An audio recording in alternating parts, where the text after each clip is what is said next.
Hello and welcome to the Friday edition of the Midday Brief. To come over the next 60 minutes, public university lecturers across the country call off month-long strike.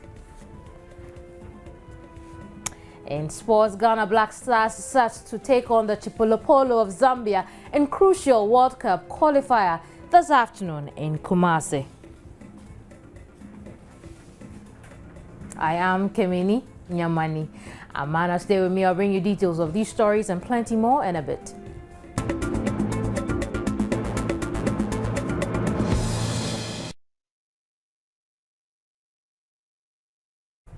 Now, university lecturers across the country are expected to resume work on Friday after calling off their one-month-old strike. The lecturers were on strike in protest over the delay in the payment of their book and research allowances, as well as government's decision to replace the book and research allowance with the National Research Fund. We spoke with National President Dr. Anthony Simmons earlier today on News Desk. For this one, that normally has been corrected. Yes, that is one. And then two, it means that now they have the authority to use whatever money they have to pay. It would have been difficult, for them to have done that because any money, be it IGF or whatever, you cannot use it without authorization from government. And so we knew that was going to be a problem. It has appreciated by 114%. The research allowance is just 500 Ghana cedis. And then the book allowance is $1,500. They gave us two deadlines. One is 15th September, and then the other one is 15th November.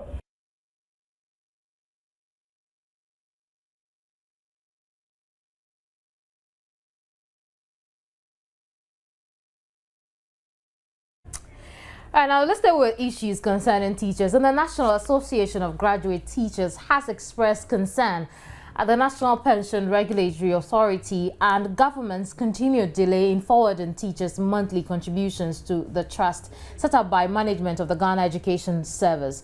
The occupational-based pension scheme was set up in 2010 to improve the well-being of teachers whose salaries are deducted monthly.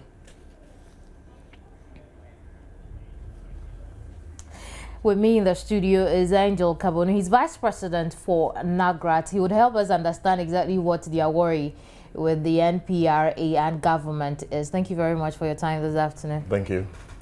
Help us understand exactly the situation with your pension scheme at the moment. Yes, until 2010, we were running only the SNIC pension scheme, and workers all over the years, I can say even from inception in 1972, workers have really had problems with the SNIC pension scheme. And the lives of our forebearers who've retired under the SNIC pension scheme is shown nothing than poverty. So workers agitated all over the years, and the government agreed to set up a new pension scheme, which we popularly call the three-tier pension scheme. Right. The three-tier pension scheme, a percentage, that is 13%, ought to go to SNIT, and then 5.5% ought to come to what we call the occupational pension scheme. The various organizations, for example, Ghana Education Service establishes a trust, and the trust manages the funds that are supposed to be transferred from the Controller and Accountant General's Department to that trust. So the trust will select fund managers to manage the funds, invest it in prudent and viable instruments. So when the worker retires, the worker is able to take a respectable lump sum home. Unfortunately, since 2010 that the program started to date, government has not been able to transfer that money so deducted into the trust. The trust has been registered. The GES Occupational Trust is registered with its board members and all that. All that we need government to do is to transfer the money into the account of the trust. And the trust selects fund managers to manage the funds so that those who are going to retire. And indeed, the first batch of workers who are supposed to enjoy this new pension scheme are supposed to start from 2015. From today to 2015, we have only 2014 in between. And what is the fate of the first batch of workers who are going to retire in 2015? What are they taking home? So we are saying that government and the NPRA should come clean, transfer money into the trust, and let the trust do the work prescribed by law. We'll come to what kind of response you've had, but how would this affect, you know, pensions for teachers if at the end of the day we still do not have your money paid into the trust? Absolutely, poverty, despondency, and all that is negative. All that we are running away from, or what we've been running away from all over the years, is what will bedevil the teacher if the right thing is not done. And in other jurisdictions, as I've always said, people look forward towards their pension. In ours, people run away from pension. It is because we have not been able to put in place appropriate retirement package that will compensate a worker for the number of years he or she is served the nation, and that is absolutely unacceptable. And so what's been the response since you made these calls on we have not had any official response yet. But we want to tell the public that the law is on our side. If someone is in doubt, go and take the new pensions law and read the new pensions law and ask yourself the question whether the NPRA is doing the right thing or not. Going forward, what's the decision you have taken concerning your pension?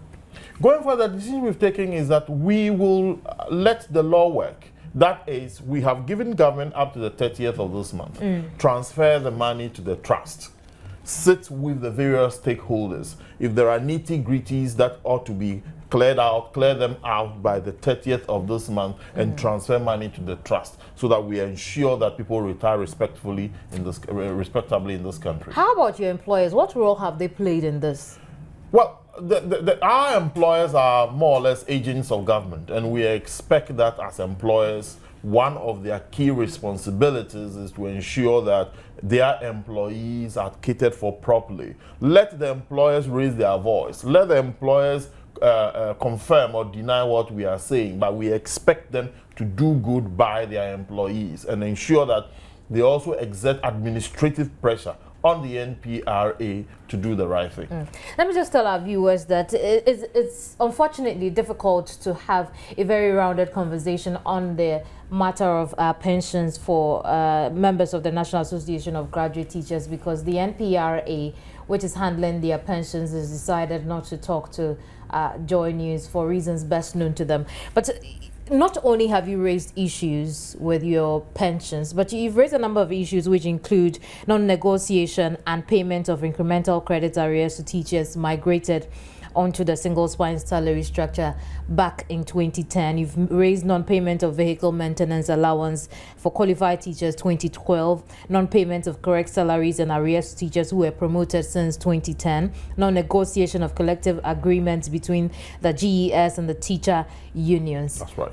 What are all of these things? Yes, these are outstanding issues, and we are even at a loss as to why they are still lingering on, because we have had an agreement with Fair Wages and Salaries Commission.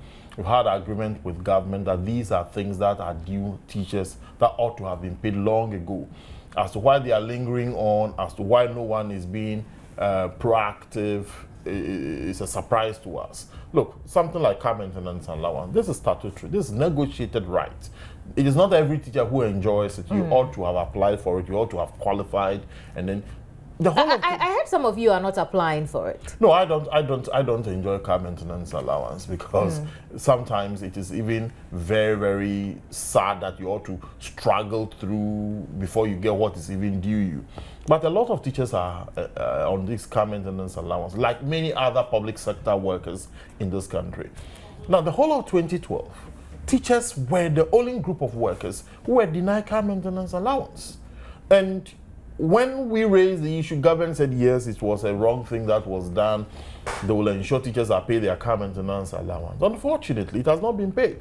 We are in September, so it is last year 12 months plus 9 months of 2013 that is in arrears. Why is it not being paid? We cannot just understand. Incremental credit, Fair Wages and Salaries Commission agreed that yes, they shortchange teachers by not putting them. That's the same as the conversion difference. No. The incremental credit, every year you are supposed to get an incremental jump from where you were, until you get ready for promotion. And that comes with some amount of money because there's a difference at the level you were placed. Now, this incremental credit, they've even paid that of 2013. That of 2012 and 2011, which is in arrears, ought to have also been paid as an arrears.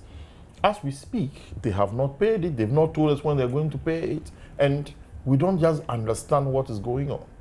That for the promotions. When you promote somebody, you promote him from rank A to rank B. Rank B, which is a higher rank.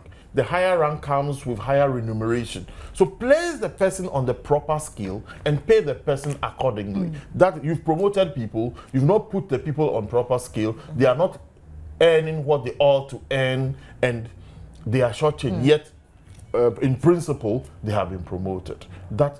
These are some of the things we are raising. Help us understand something, because for me, not being in your shoes, I wouldn't understand exactly some of the things you're saying. We here have heard that, we all know that base pay has been increased to 10%. Yes. What role does base pay play when it comes to all of these, so that we don't think that teachers are overreacting? Yeah, when base pay is increased, the base pay is increased for all public sector workers. Now, the 10% that is increased, that is the amount of money you were earning previously. If it is 1 cedi, you get 10% addition to that 1 cedi. Right, so you can place somebody on the wrong step, that person takes 10% on the wrong step. That's it. So the base pay is the annual salary increase negotiated by the Public Services Joint Negotiating Committee by all public sector workers. So all public sector workers are going to have an incremental pay jump from what they earn currently plus 10% of that. That is the base pay. What we are talking about are specific pay attributions to workers for specific roles that they have played. You understand? This is absolutely different. If you have not paid somebody his car maintenance allowance in 2012, an increase in 1,000% base pay does not deny the fact that you have denied that person what ought to have gone to that person. This is not something that happened yesterday. It started from 2010. Some of the arrears are actually far back 3 years ago. That's right.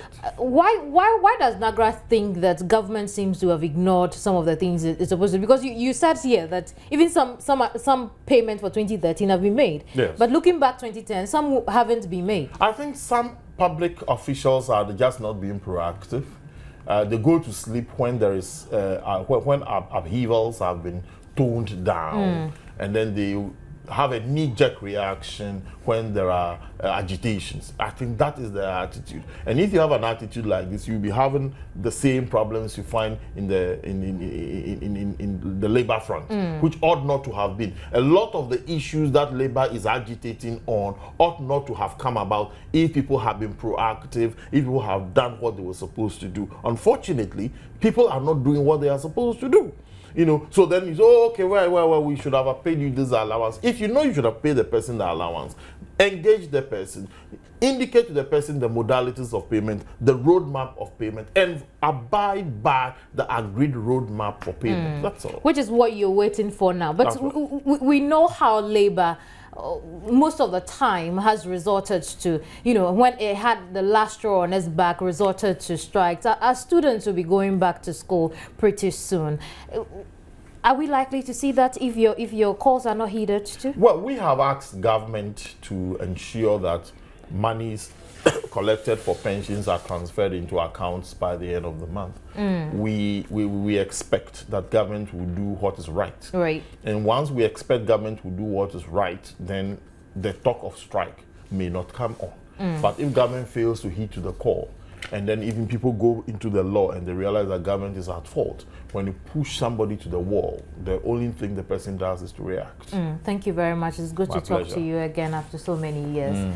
Angel Kabonu is National Vice President for NAGRAT. Let's move on to some other stories. And civil society groups are blaming the African Union for the stagnated development and uninvolvement of the youth in Africa's development agenda, failure of the AU to implement its own State of the Union's recommendations to involve young people in key decision-making areas is seen to be a major contributor to Africa's woes. These revelations came up at a roundtable discussion organized by the Institute of Democratic Governance on Youth Empowerment. In December 2010, Ghana ratified the African Youth Charter, which was endorsed by the AU heads of state, including Ghana in July 2006. The objective was to provide governments, civil society organizations, the youth and other partners a continental framework for addressing the rights, duties, responsibilities and parameters for the development of national youth policy programs. It is also to empower the youth in the bid of attaining a total development on the continent.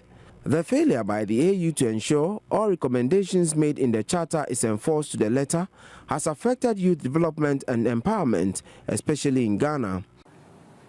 The African Youth Charter and the declaration of the Decade of Youth came up immediately with an action plan. But the implementation of the action plan by the AU itself is lacking. Now, if you look at the population of Africa, we're looking at more than 70% below the age of 35. Post the Golden Jubilee, the next 50 years, 2063, looking at the future of AU. Anchored on the youth, there is no youth desk at AU. You know, it's a desk part of the human resource unit. Invites them to programs or activities or initiative interactions. They tell you, we are not adequately resourced. Senior lecturer, Department of Political Science at the University of Ghana, Dr. Ransford Van Jampo, attributed it to the politicization of the education sector. Excessive politicization of educational system, the lack of adequate and definite policy on education, particularly regarding the number of years to be spent at the pre-tertiary level, as well as the nation's inability to provide adequate infrastructure and motivation for teachers, remain serious hindrances to quality education in Ghana. Even though about 250,000 young people enter the labor market annually, the formal sector is able to engage only 2%, leaving 98% to strive to survive in the informal sector or remain unemployed. The national coordinator of the National Youth Authority, Sedina Tamaklo Ationu, indicated the authority has put measures in place to promote entrepreneurship among the youth. The Deputy Minister for Foreign Affairs, Thomas Kwesi Kwoti, said the youth will be frontliners in the National Development Program, which has kick-started.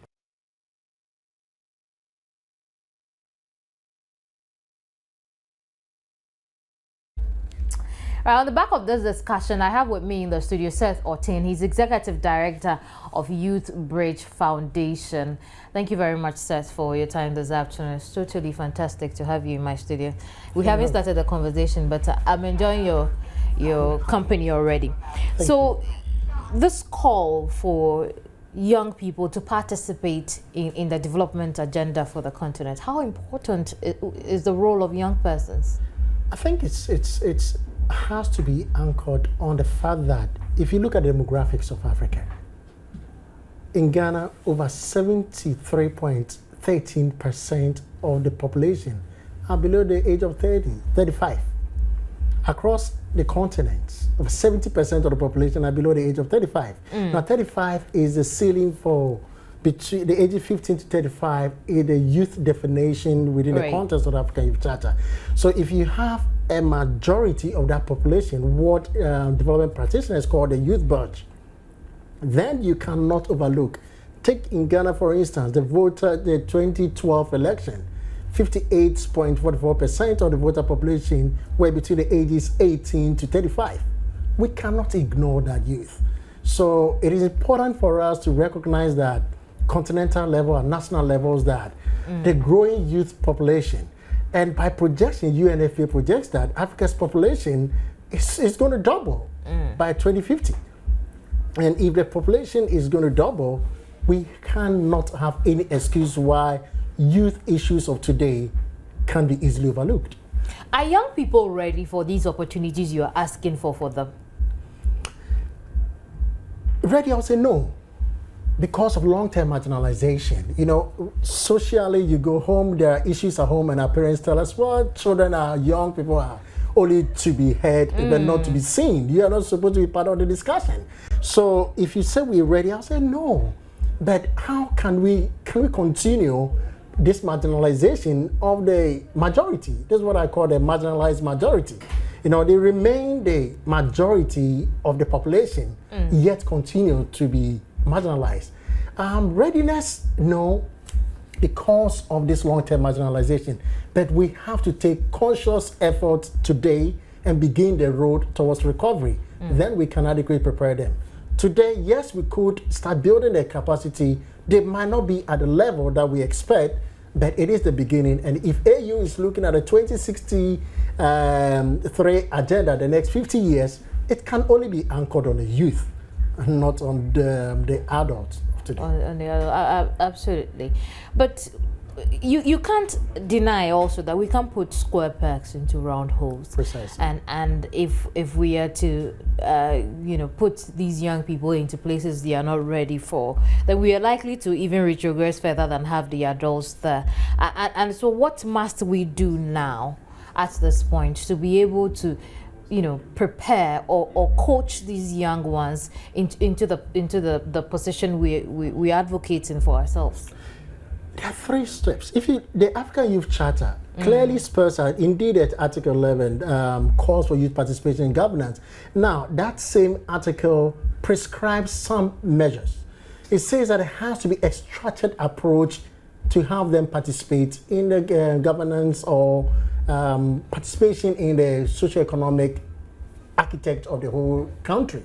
Now, the Democracy and Elections and Democracy Charter that Ghana has duly ratified equally spells out the structures that have to be developed in preparing the youth adequately to participate. So it means that it recognizes the fact that there's a gap, there's a shortfall, but structures have to be developed. Now, we could look at mentoring these younger ones.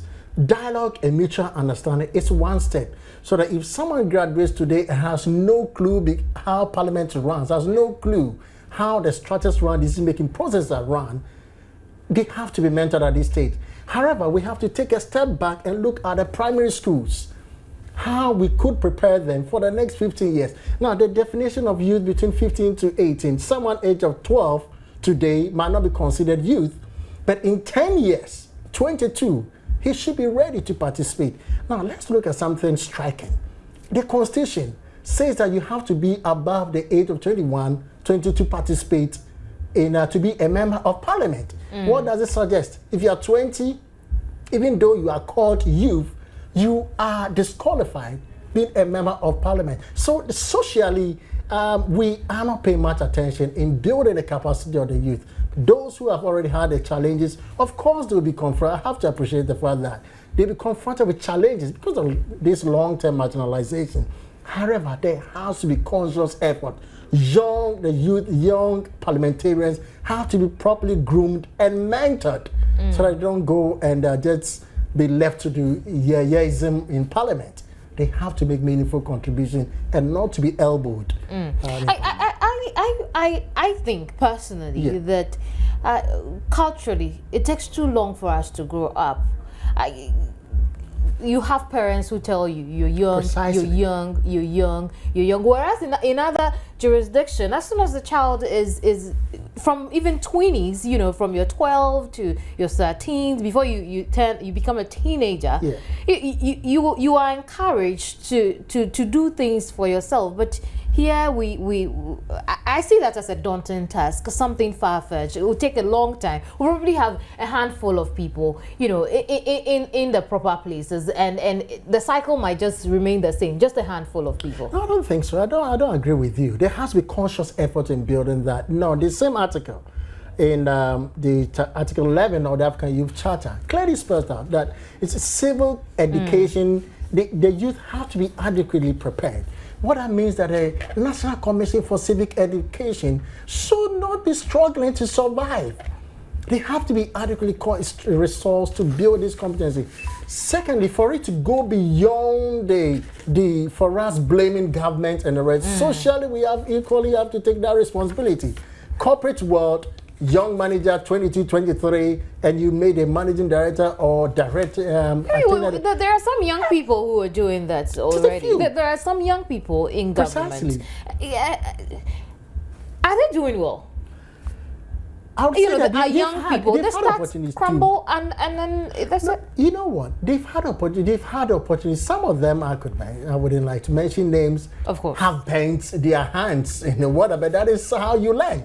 You know, to be a mechanic at the auto mechanic shop, you can't say that you wear the white cloth and just without solid. So it's a learning process. It's a learning process. Indeed. Some have equally made it. Absolutely. So granted the opportunity, they have to learn. But it is for the adults to recognize that they won't forever be there. But to grant the mentoring platform for the young parliamentarians or the ministers of state. And equally, when they get there, they should not forget the younger brothers. Ones. Absolutely. I agree with you totally. We should start from our primary schools. Maybe incorporate it somewhere in early childhood development centers. Thank you very much, sir. Seth Otain is Executive Director for Youth Bridge Foundation. Let's move on to Sekondi Takoradi, where we understand residents in the metropolis and its environs are likely to be hit by a massive water ration within the next 2 weeks. This is as a result of the dwindling levels of raw water in the Inchaban Dam, which originally produces 4 million gallons of water a day to the metropolis. The dam presently produces only 1.2 million gallons a day, and this is just about 30% of expected production. A report by our Western Regional correspondent William Benjamin Peters highlights this problem. The Sekondi Takoradi metropolis relies on two water headworks, Inchaban and Daboase, for its water supply, with Inchaban headworks producing a greater chunk of water for domestic use and for companies operating within the metropolis. The Inchaban Headworks Dam was built in the early 1920s and commissioned in 1928. It takes its source from the Ananko River, with the headworks producing about 4 million gallons of water a day for the metropolis. The Inchaban Headworks also supplies water to some major industries in the region, including the Takoradi Port, Gassem, Limestone, whilst VRA takes about 50% of their total water production from the headworks. Water production is now a challenge since the raw water level keeps dwindling on a daily basis, which has been attributed to the change in weather patterns, which has resulted in low rainfall in the catchment area. The dam, which recorded about 8 meters in the same period last year, is now recording 4.5 meters, which officials say is a threat to water production. The minimum water level for the dam should be 2.8 meters, where no water can be pumped for production, but has now reached about 4.5 meters, whilst the water level keeps dwindling by 0.2 meters on a daily basis. Management of the Ghana Water Company Limited has therefore engaged key stakeholders on a tour of the Inchaban Dam site to give them opportunities to get first-hand information on their operations. The Western Regional Chief Manager of the Ghana Water Company, Engineer Daniel Muamala, in an interview explained the critical stature of the situation. He also called for the expansion of the facility. Improve, that is to say, if because of the minor season we don't have enough rains coming in, there is one alternative that we can take. There is a submersible pump we can put in here and then pump water for treatment. But that is not how the dam is designed. But when it is critical, we will put a pump in there and then pump water for treatment. There is also a critical level at which we cannot operate the submersible pump. But at the 2.8 meters that I gave you, if it gets to that level, and the gravity flow stops, then we have to use a submersible pump to pump water for treatment for some time. The acting director of the Takoradi Port, Captain Owusu Kranteng, sharing his view as a stakeholder, said some interventions have been put in place for water supply at his outfit, but called for some timely intervention in addressing the matter. He added that the key stakeholder companies will also meet to find out what support they can offer towards addressing the matter. You're watching the Midday Brief. Now, up ahead, runaway father of BBA Africa, the Chase winner, Delish Matthews, surfaces just when she wins $300,000. I'll tell you that story later on Showbiz. Do stay.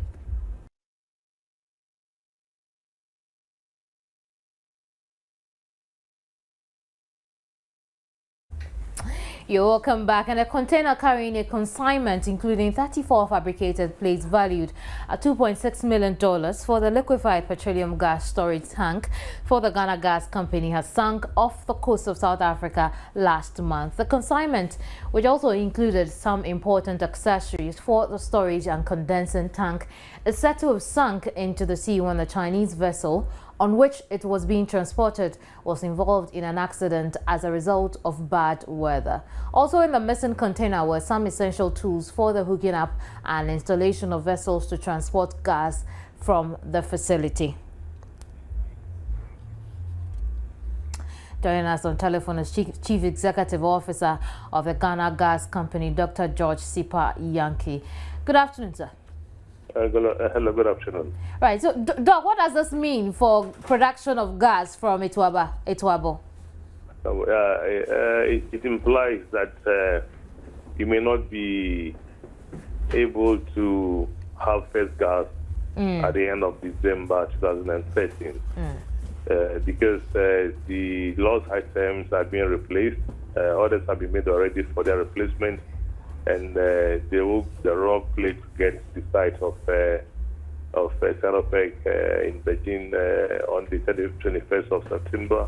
They will be fabricated and then finished by October ending. They will be shipped in mid-November, and then the goods are expected to arrive on the site in Atwambo at the end of December. And that will require an additional 80 days for the welding and installation of the tank.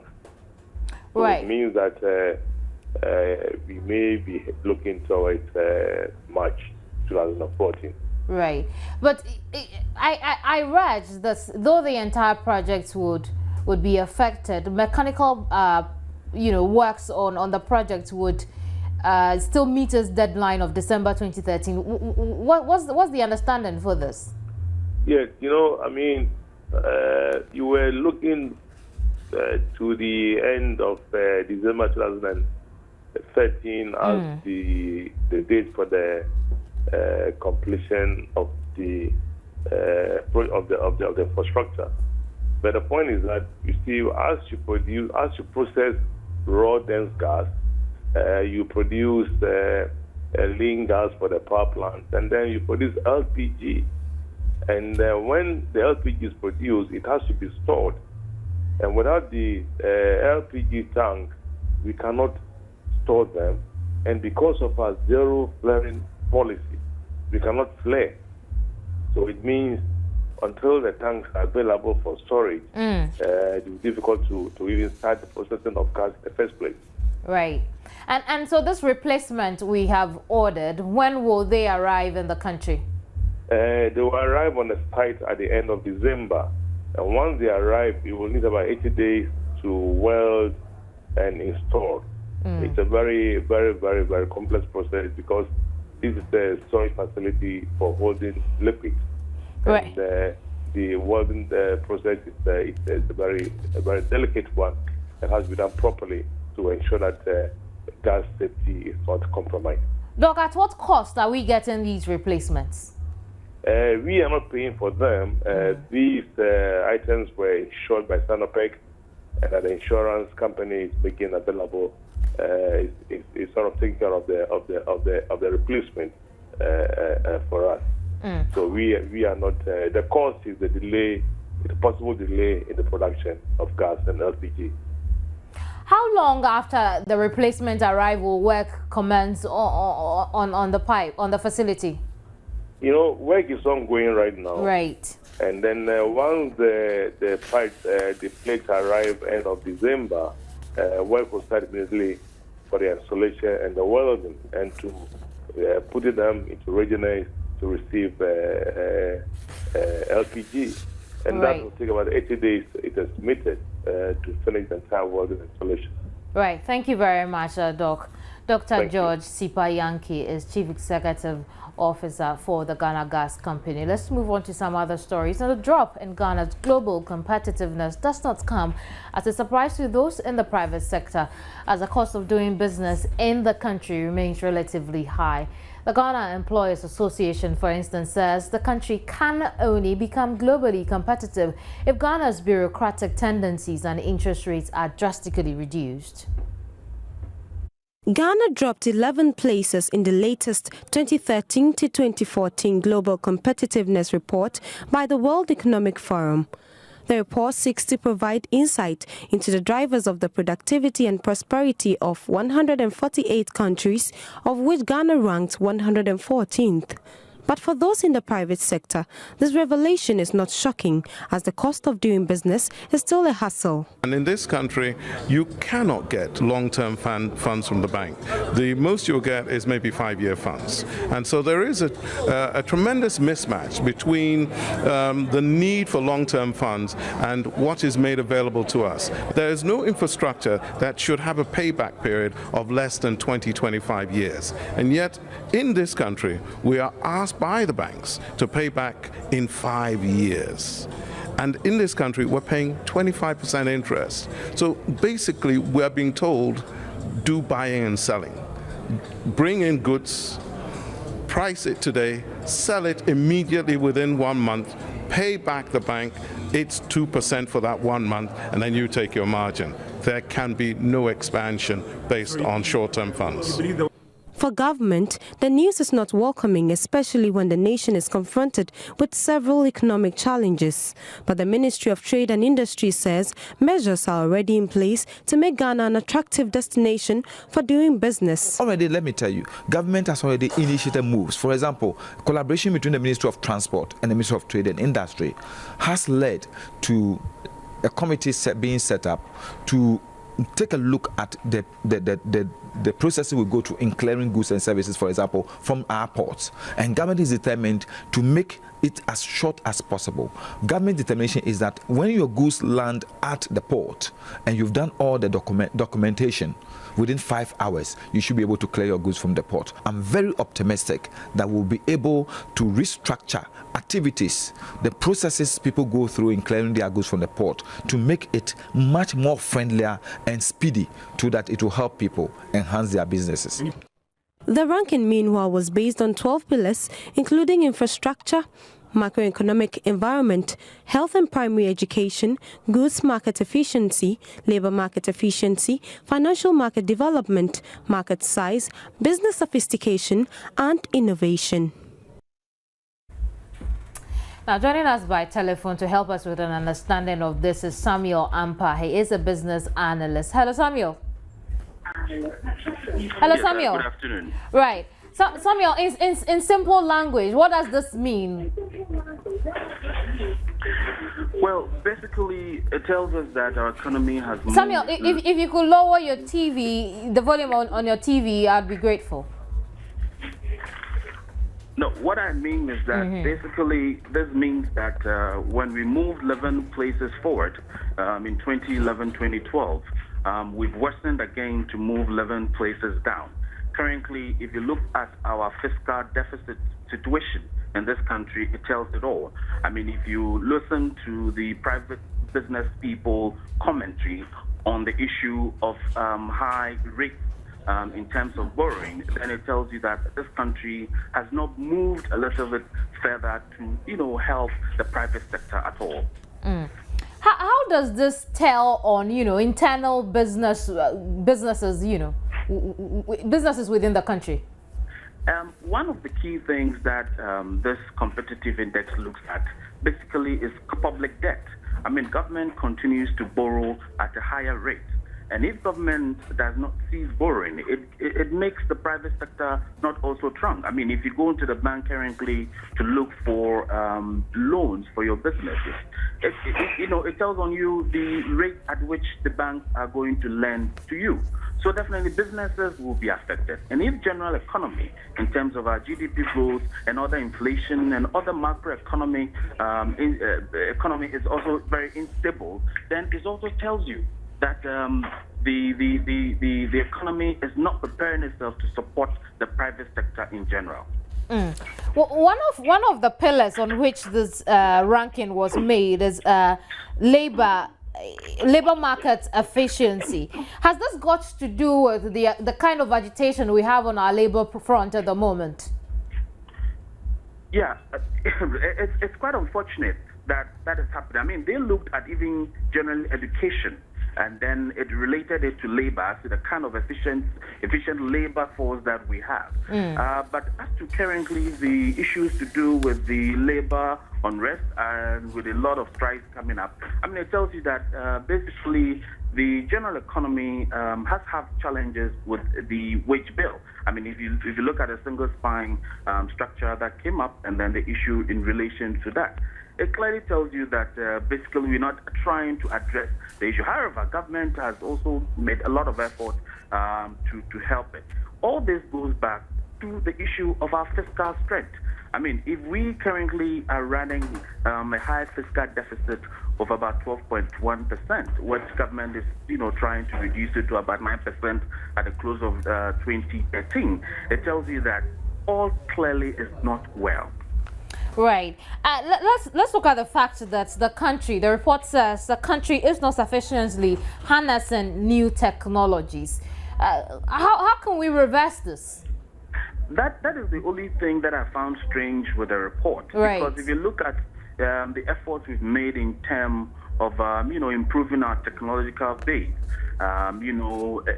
it's quite amazing. I mean, I'm yet to clearly look at the criteria and then some of the measuring tools that they use to determine why we are not improving when it comes to technology. But if you look at currently, if you look at the platforms that we've moved on into, I mean, it's quite good for this country. And I believe that it's right unfortunate. I think we all need to look at what exactly the index was measuring, was looking at, and then we could forge ahead as a country. Right, we'll leave it here, Samuel. Thank you very much for your time. Samuel Ampa is a business analyst, and he joined us with an understanding of Ghana's ranking on global competitiveness. Let's now do some news from across the globe and make a stop in Egypt. Now, the country's government has denied state media reports that it has decided to dissolve the Muslim Brotherhood. A social solidarity ministry spokesman was quoted as saying it would revoke the Islamist group's non-governmental organization status within days. But a prime ministerial aide, Sharif Shoki, told the BBC the solidarity minister had not issued any decision. The military authorities have launched a crackdown on the group since ousting President Mohamed Morsi on 3rd of July this year. Dozens of senior Brotherhood figures, including its general guide Mohamed Badi, have been detained over allegations of inciting violence and murder.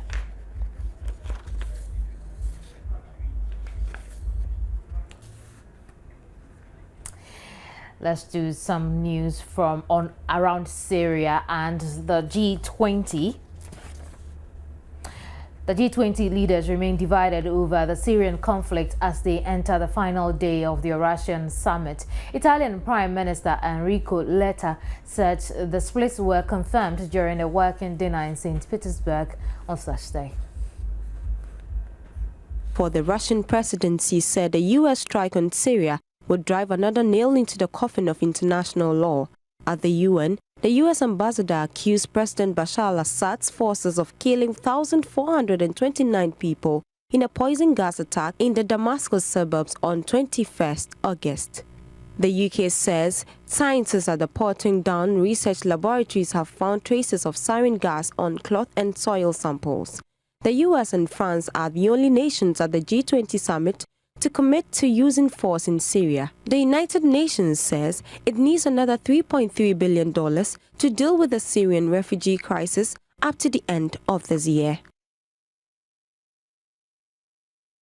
That's it for the segment. Next is sports with Rashida Baba Kadi. A very good afternoon to you, and thanks for staying tuned to the sports segments on the Midday Brief with me, Rashida.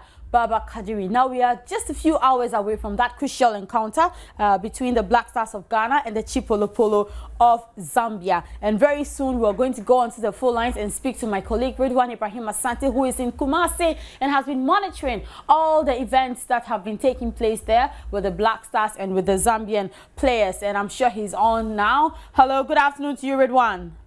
Yeah, afternoon, Rush. Ridwan, now how is Kumasi coming up today?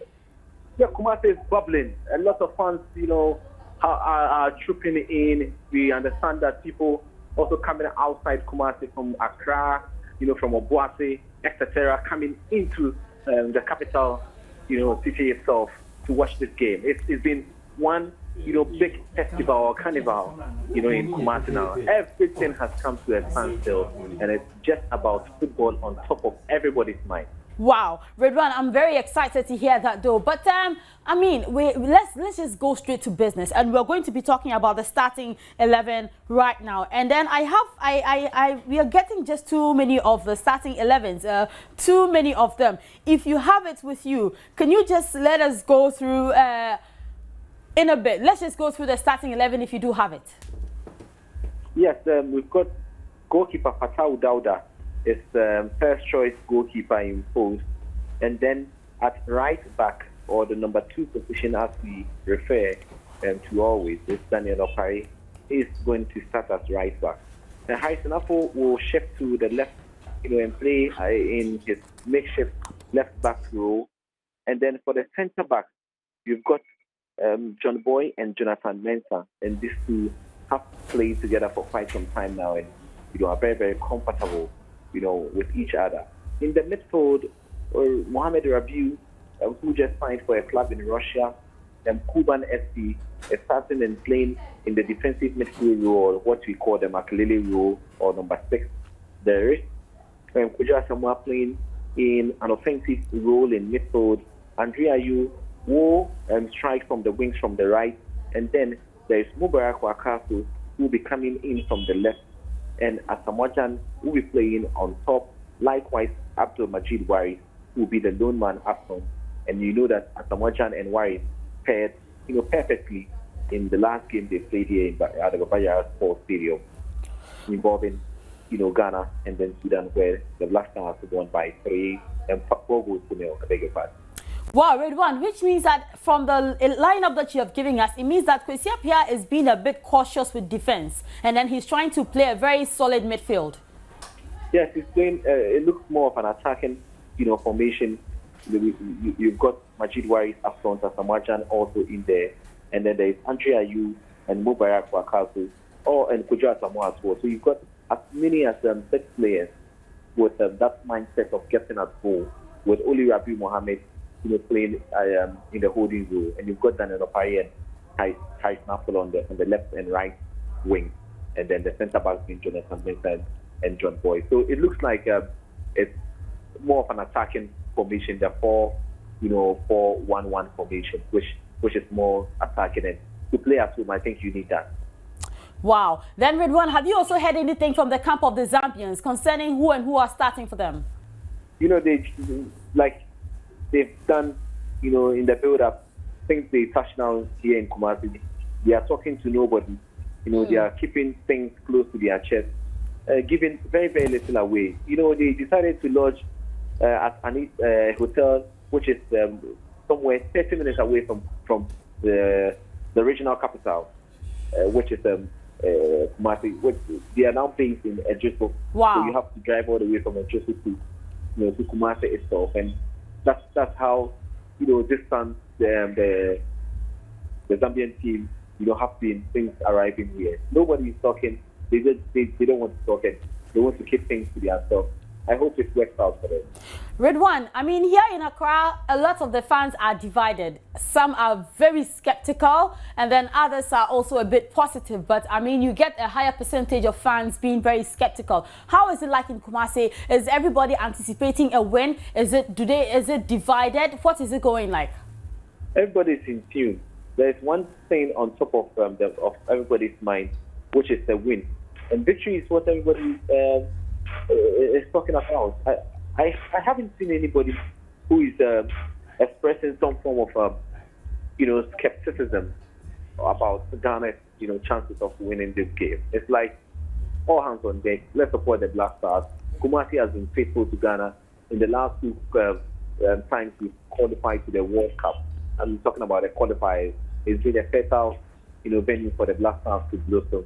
And it looks like the seas have been sowed right, and this probably could be the time for it to germinate. So it's going to be one of those outcomes where the Black Stars will run to victory. No matter how difficult it will be, it looks like, yes, the Black Stars will nick the 3 points. Don't forget that with a point, Ghana will still qualify to the playoff stage, but victory is what will keep everybody fully satisfied.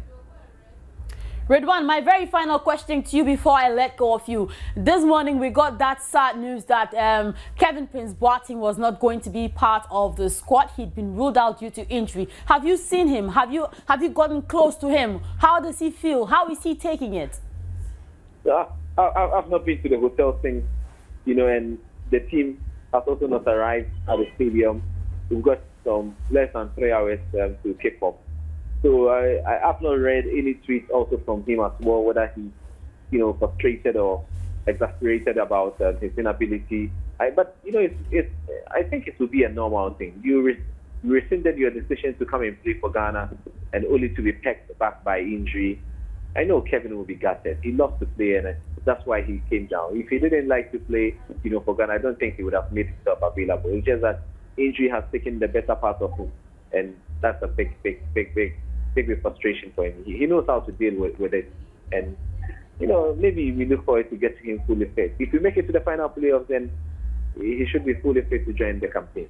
Redwan Ibrahim Asante, thank you very much, and we hope you come to Accra with a win.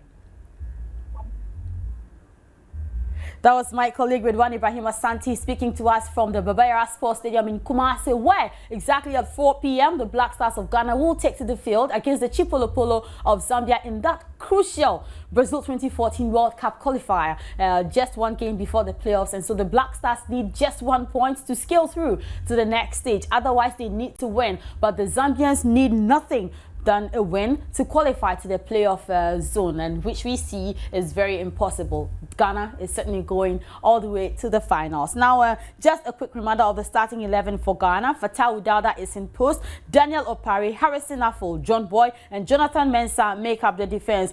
Rabiu Mohamed, Andre Ayew, Kojo Asamoah, they are playing in midfield. Abdul Majid Waris, Asamoah Gyan are playing up front, and then of course Mubarak Wakaso also plays behind them. So that is the starting 11. You remember to join us at exactly 3 p.m. for commentary, of course, pre-match discussion, and then the game kicks off at 4 o'clock. There's commentary, and then we do the post-match reactions as well on Joy 99.7 FM and of course on Hits 103.9 FM. My name is Rashida Baba Kadiri. Sports on Midday Brief is proudly sponsored by Tigo. Smile you've got. We'll bring you some finale highlights from the Vodafone Icon Street edition as 22-year-old Kumasi resident Rian won the show. These two have put on some of the most amazing performances I have seen on this very stage. One more time, put your hands together for Buddha and Mariam.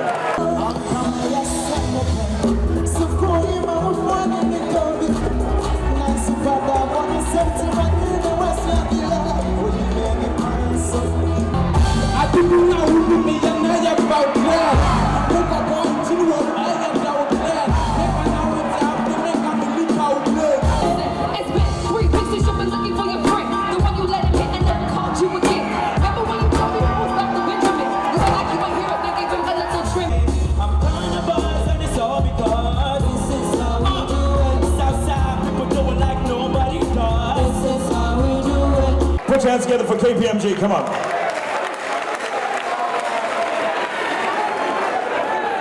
All right, so here it is. These are the results, and I do have the winner in my hands. Are you guys ready to hear the results?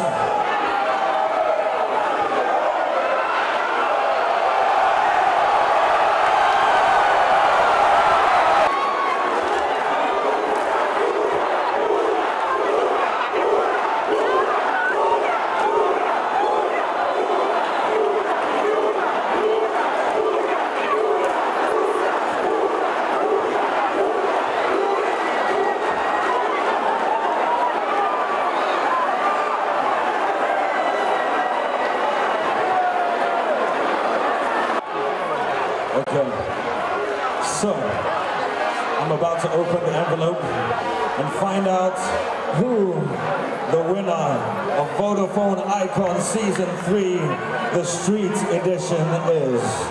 Your Vodafone Icon Season 3 winner is...